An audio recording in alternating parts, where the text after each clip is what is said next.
કોંગ્રેસ અને ભાજપના નેતાઓ પણ આપણી સાથે ઉભા રહ્યા, ઘણી પોલીસ અધિકારીઓએ પણ આપણને સહકાર આપ્યો, ઘણા વકીલોએ પણ સહકાર આપ્યો, ઘણા મીડિયાના મિત્રોએ પણ સહકાર આપ્યો।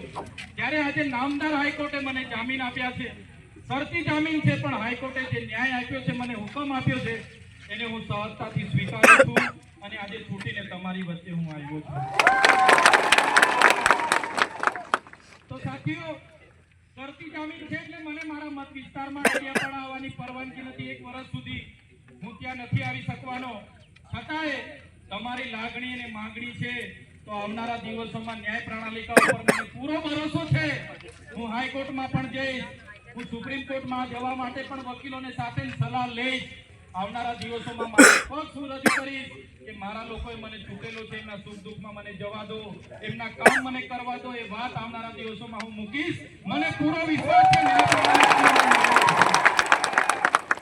મને પૂરો વિશ્વાસ છે ભારતની ન્યાય પ્રણાલિકા ઉપર, મને પૂરો વિશ્વાસ છે દેશના બંધારણ પર કે મારી સાથે ન્યાય થશે। ભાજપના